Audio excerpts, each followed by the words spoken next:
Wondering what the F has happened to your body and your life?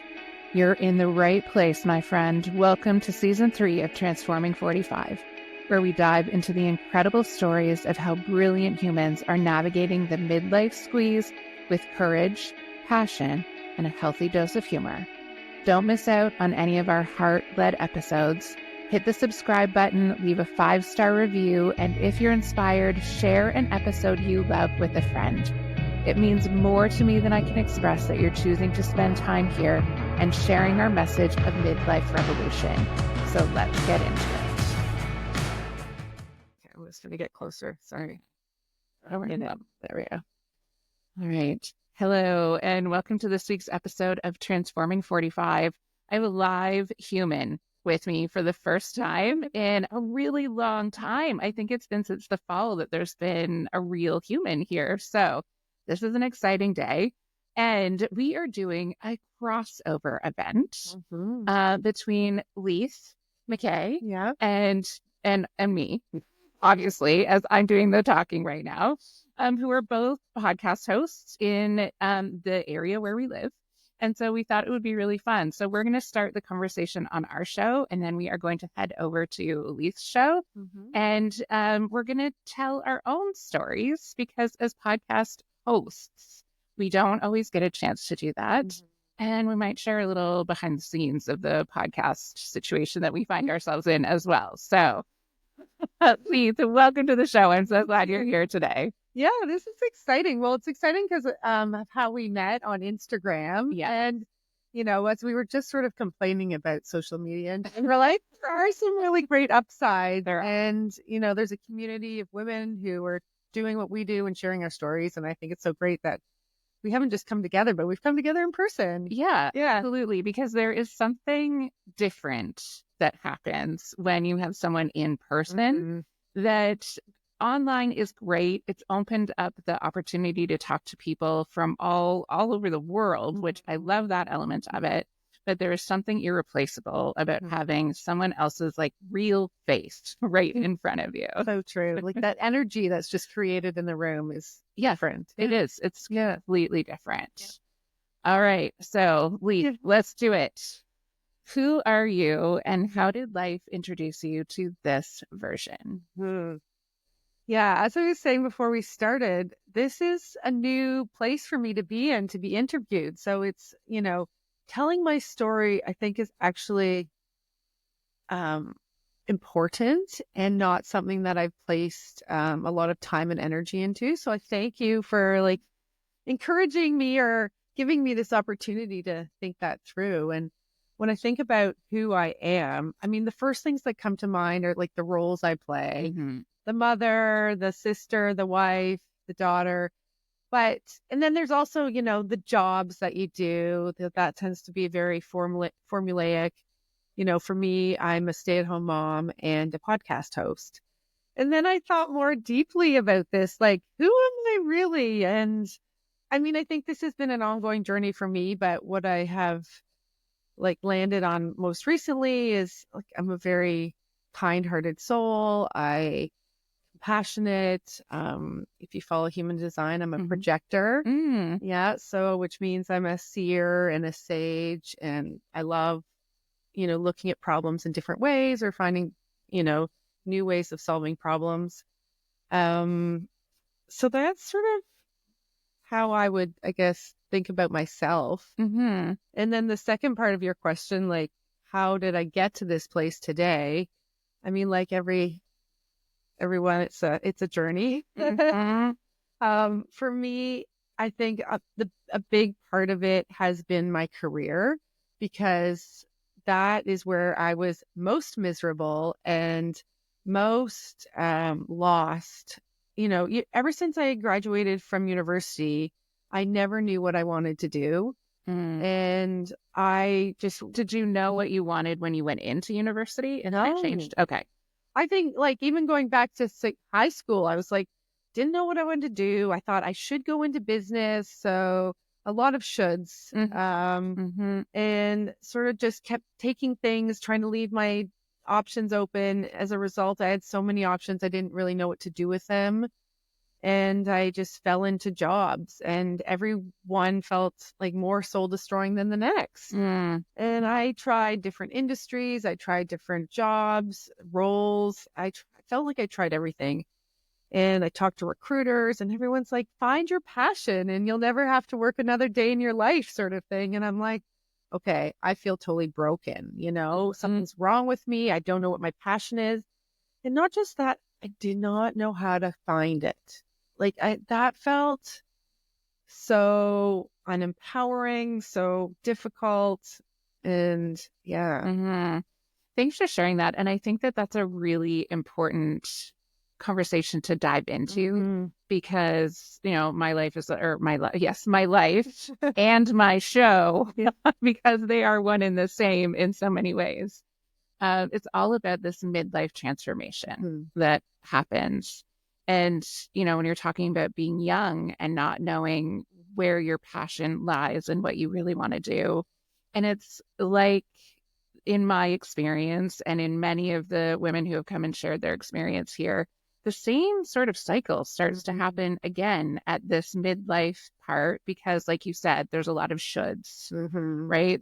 And we are similar in age, a bit older than you. No, actually, you're younger than me by a year. Close recently. Okay, same age. We're the same age. So it was different. There were not the kinds of opportunity, I think, that exist now in terms of creatively finding your way. I know I've talked about this on the show before about, I followed all the rules. I did all the things that were expected. I went right from high school to university. I got married, or teachers college. I got married. We had kids. Like, we did all the things in the order we were supposed to do. And I mean, I say this often too. I don't regret it. I have a nuclear family that I absolutely love.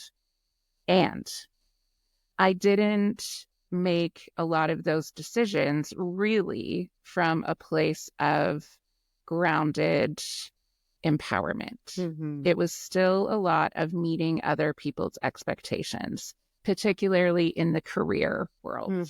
Yeah. Yes. Well, I relate to that a lot. Yeah. And probably, I don't know about your exact journey, but all the women I have interviewed, we all get to the same sort of dark night of the soul where something goes really wrong. And for me, I remember I was in my early 30s. I was living actually in London, England, and I'd taken a job with the company, just 6 weeks, to help them in their Singapore office. Okay. I remember being in Singapore in this sterile apartment with working like 14 plus hours because my production group was back in London, and a miserable boss, like the worst of the worst. And I just was like, I got to a point where I can't do this anymore. I'm like, something's got to change. Like, whatever I'm doing, and I didn't even understand what I was doing wrong. It was like, something's got to change. And at that point, I made a commitment to just invest in myself. Yeah. And that is really important, that investment in self. And I find it is not easy for women to do. So how are you able to do that? Because a lot of the conversation I have with people is they want to, they want to make that investment, or they want to make that change, and getting over that like change hump is really hard. No, I totally agree. It started off slowly. I bought a book. It's really what it was. A Martha Beck book, Your North Star. And I just started reading that. And to be honest, like, it made me realize how little I knew about myself. And that was probably what I got most out of that book. I had no North Star, and I didn't even know what my own interests were. And that was my starting point. So then I thought, okay, well, maybe what am I interested in? And just started being a bit more curious. And now it's been a journey, but even just little things. Okay, well, am I interested in, I remember thinking, I want to like buy a piece of furniture and redo it, sort of thing, like simple things, and just starting there. Yeah. And I think that's key, that we often feel like it has to be this massive overhaul of everything. And that sometimes is what that getting over that hump of change is. But yeah, just starting to get to know yourself. I had it was actually right when Facebook started. Yeah. And back in those days, I don't know if they still do because I've been on it for so long, but when you started, there was this questioning about your interests and your likes and like TV shows and things that you enjoy. And at the time, I had two very little humans.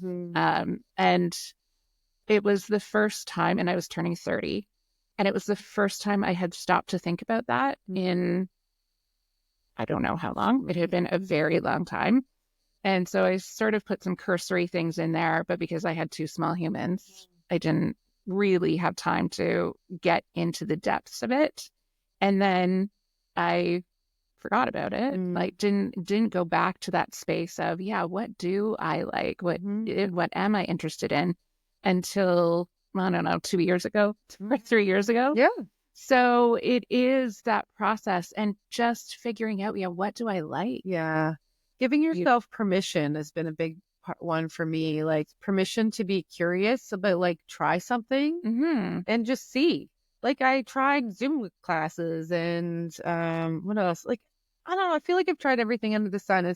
Sometimes it doesn't work for reasons that you don't even realize. Like the class isn't at the right time. And I'm like, well, I'm not enjoying this. But why am I not enjoying this? And it takes me a while to even understand that. Like, I had just shut off any ability to ask questions of myself. Yes. Yes, absolutely. And what you just said about giving yourself permission also to not be perfect at something and to not feel like you have to love everything. Yeah. And giving yourself that permission to try and let things be messy, because we have this narrative of if you try something, you're committed to it. Yeah. Right. Now this is your thing and you have to be really good at it. And you would have to, and that's not the reality, right? We have to try things to figure out especially when we have become so disconnected from ourselves, that we do need to try things and things that feel uncomfortable, right? No, I totally agree. And I realize now I can look back and say that's been part of the journey. But when you're in it, it is really hard because you think, well, I signed up for this class. I should keep going. But after a few classes, when I realized like it just wasn't working for me, I did quit. And even that in itself was a big step, like just something so simple. But I think understanding also that it's a process. It doesn't happen overnight, like you spoke to. It doesn't have to be this big thing. It's just honestly the little tiniest baby steps. And then you can look back like 15 years later. Yeah. I had a few things. Yeah. And I also think it's important to acknowledge that just because you figure something out doesn't mean that it's forever. That's a good point. Yeah. Yeah, because life continues to happen, right? And we have new and different lived realities. We have new and different people coming in and out of our lives. So just because something worked at one point, and this is something that I find a lot with women at this stage, is all of the things that they used to do that brought them joy or made them happy or whatever it is that they were looking for, it tends to stop working. And then there's this inward turn of like, well, I used to do all those things and now none of them work. What is wrong with? Right. I think it's also like I've experienced that myself because I used to play a ton of sports and I used to, so that'd be like, I'm an athlete. But really, I think partly why I love the sports I did, because they were all team sports, was the camaraderie and the connection to other people, which is still very important to me, but it comes in different forms now. Yes. Yeah. And community becomes more and more important. I was just talking to a friend about this last night. Like at all different stages of our lives, we need people around us to support us. And this phase often doesn't get the same kind of discussion or light shed on why it is that you need a community of humans around you. But it is one of the biggest times of disruption I have ever experienced. Right. Right. Like it's very similar. Like it's mirroring that time when I was, and it's because my kids are doing it right now. The mirror is closed. Right. So it's mirroring that time for me when I was graduating from high school, going into the unknown of university and what was going to come next. And this feels the same way. So it feels the same way for you? Yeah. Or you're watching your kids go through that same experience? No, it feels the same way for me. Interesting. Because everything I have done up until this point had been in service of building this life. Right. Like this life with kids living in my house.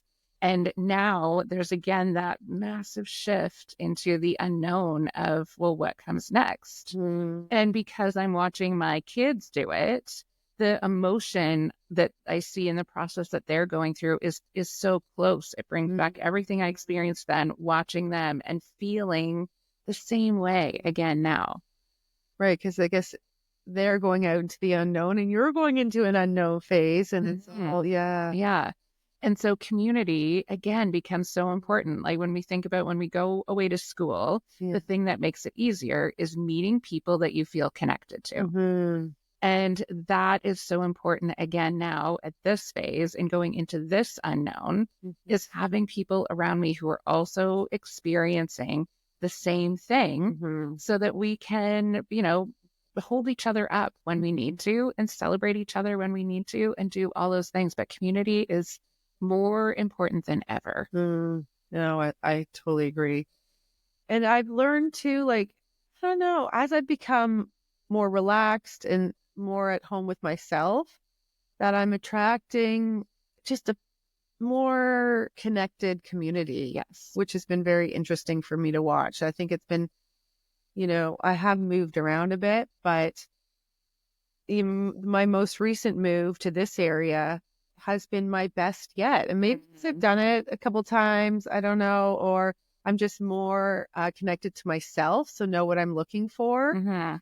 It's been so great. Just met the best community. That's fantastic. Yeah, when you find yourself in a place where you feel like there's some roots starting to gather. Yeah. So what led you to podcasting? Great question. Podcasting was actually not an accident, but it wasn't a very thought out transition. I was living, after all of that happened in my career, I had a couple kids. We moved to California where I did not have a work visa.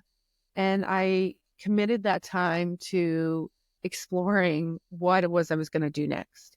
So one of the things I did was go to a women in tech conference because I was living in Silicon Valley. Seemed like a good thing to do.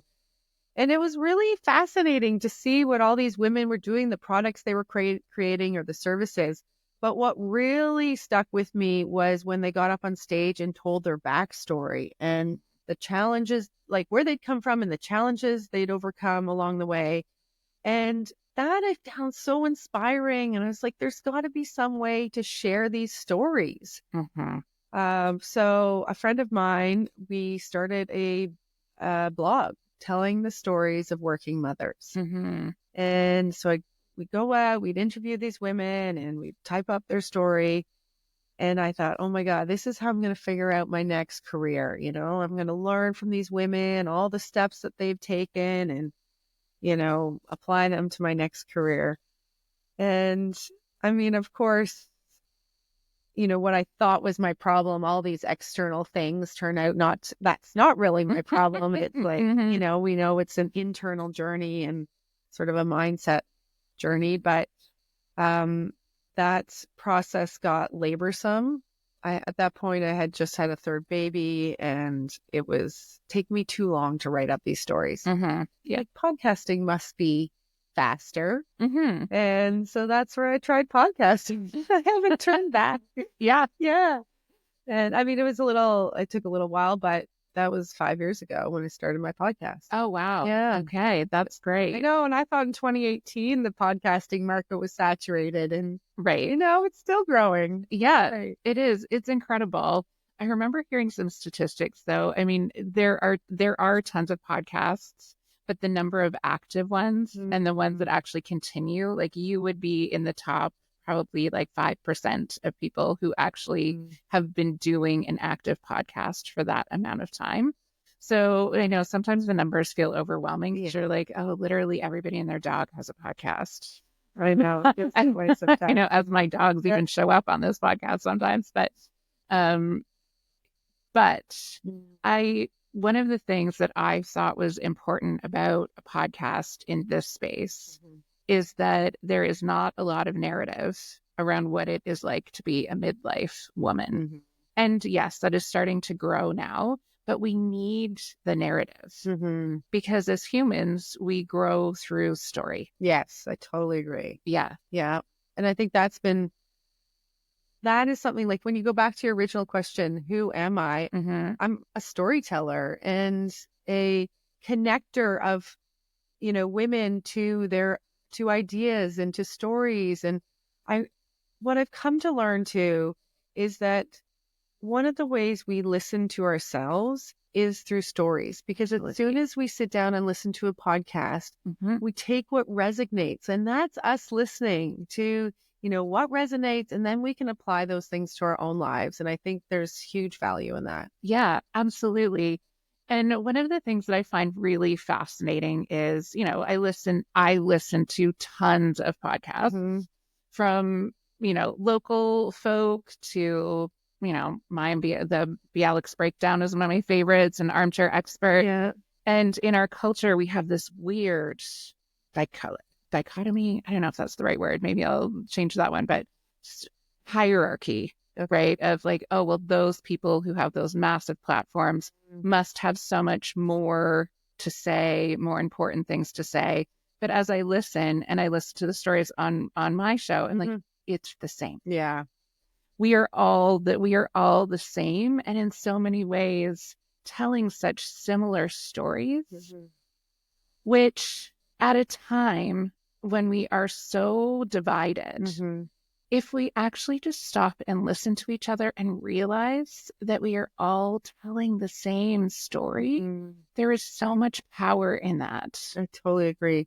I heard it was a quote, and I'm going to butcher it a bit, but something along the lines of, if we knew everyone's backstory, there would be so much more love in this world. Absolutely. Yeah. And I just love that because, we don't often stop to acknowledge our own journeys, let alone somebody else's, and how they got there and why they may have a different opinion.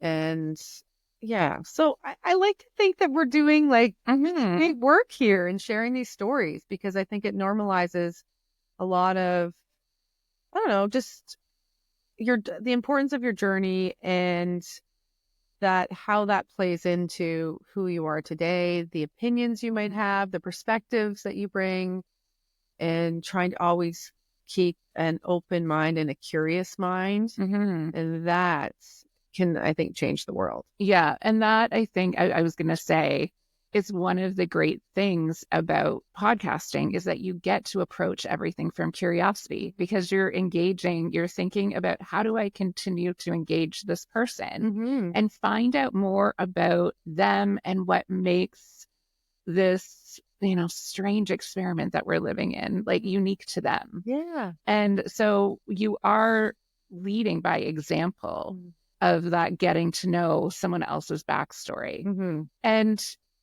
I don't know, I haven't had a lot of people on the show that I have very different opinions from, but once in a while.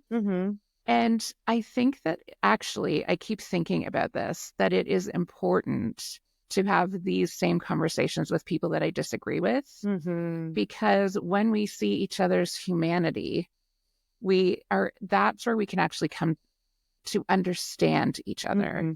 I had a woman on my show in the spring. Her name was Sunny, and she actually did that. She took one full year as like a sabbatical from her life, essentially, and traveled across the states, intentionally staying with people who had different political beliefs from her to understand them.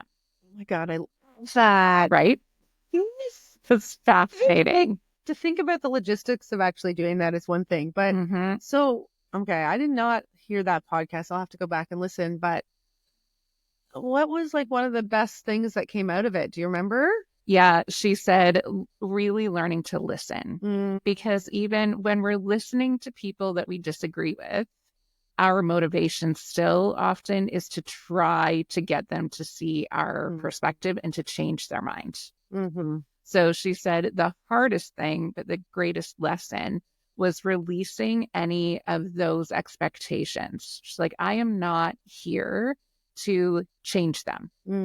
My role is simply to listen and observe, period. And that is a skill. And an overlooked skill. And I totally agree. I like when I even think about my own upbringing at school and all those things, we're more taught listening is just a waiting process. You're waiting to give your opinion, waiting to answer a question, waiting to voice something that you want to say. Yes. Rather than actually listening to somebody and like hearing what they're saying. Yeah.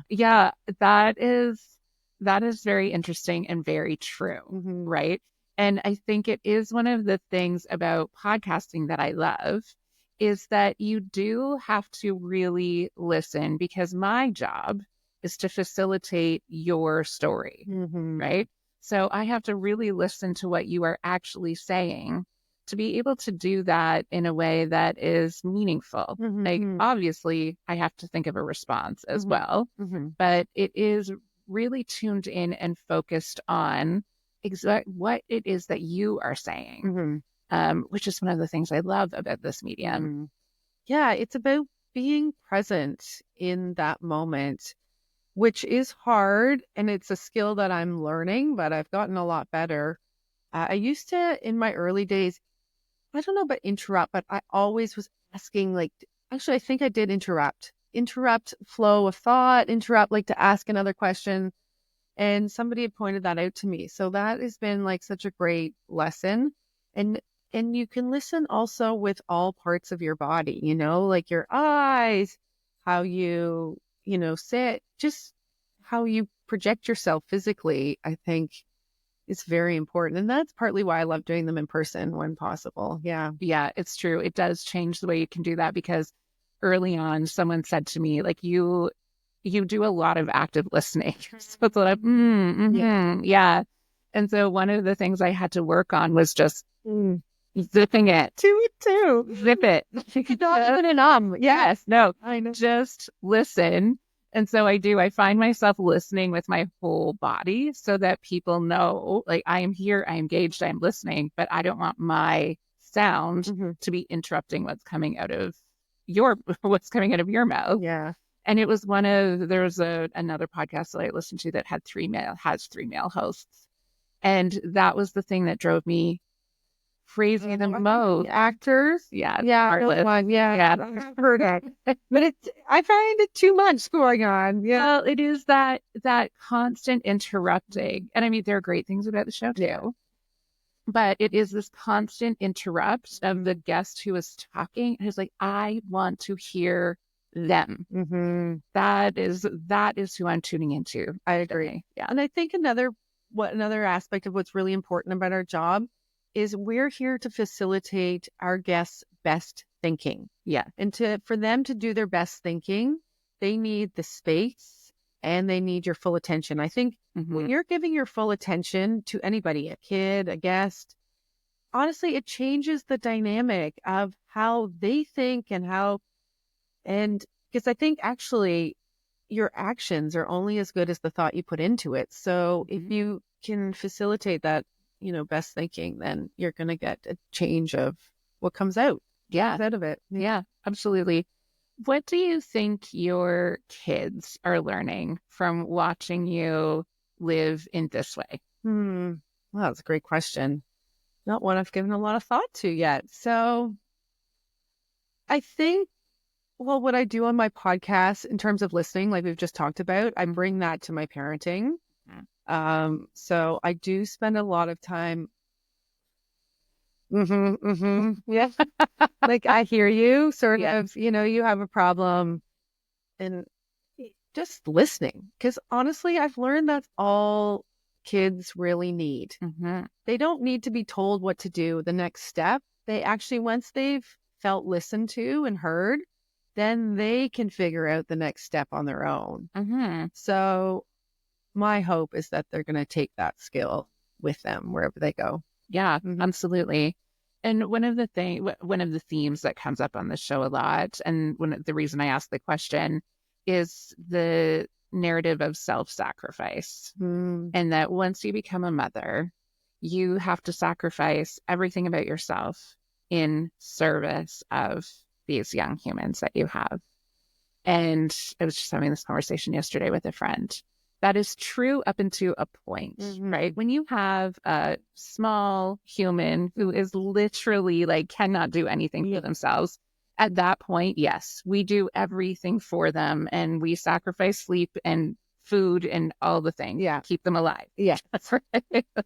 There is a requirement there. Yeah. Yes. However, that has to shift.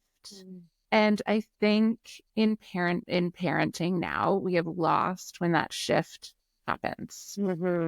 And when people are living in their truth of doing what they love, even when it's hard, because we had that conversation too, like this life is not, there are wonderful things about it, but it also can be really hard. Like it shines a light on all of your insecurities, right? But I think it is important to have that time where your kids get to see you in the fullness of who you are, and that you don't actually have to, love doesn't mean eternal self-sacrifice. Yeah, I mean, completely. I agree. One of the big things that I've learned is that the more I invest in myself, the more I feel like I'm showing up as my true self. I'm showing up as like the person I want to be. And that has an effect on all the people around me.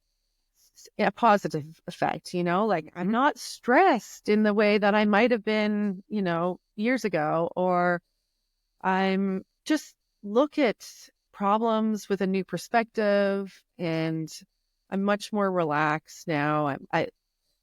I think, I've done a lot of reading, a lot of work on myself, and, everything is about mindset, which, and, how do you approach something with a different attitude?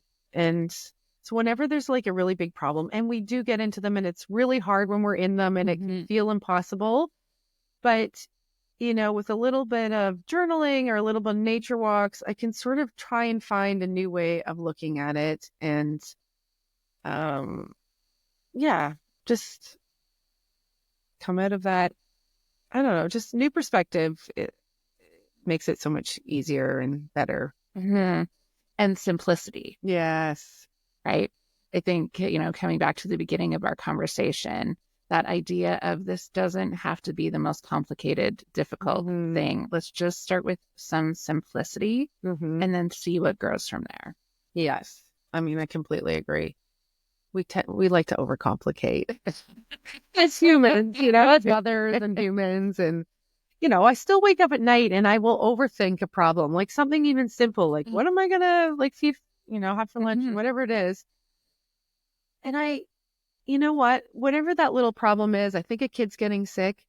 What I'm imagining I have to do the next day, it never pans out the way that I think it's going to, or that I worry that it's going to. Yes. Yeah. Like, there's always a million other scenarios that I didn't even consider. And I mean, it still happens to me all the time. And it's just such a great reminder for me that, like, you know what, there's way more possibilities of how this scenario is going to unfold than maybe I can even recognize. Yeah. And trust that whatever's going to happen, it's going to happen. It's out of my control to let that go. And I don't always let it go, but it's way that I, didn't foresee. And, and often you don't even realize that until you reflect and you look back and be like, oh my God, I thought my kid was going to be home from school today and I was going to have to change everything I'm going to do. And I'm like, oh, she actually went to school. Yeah, I know. And so many other scenarios like unfolds. Yes. Yeah. And I appreciate you saying like, yes, we can say let it go.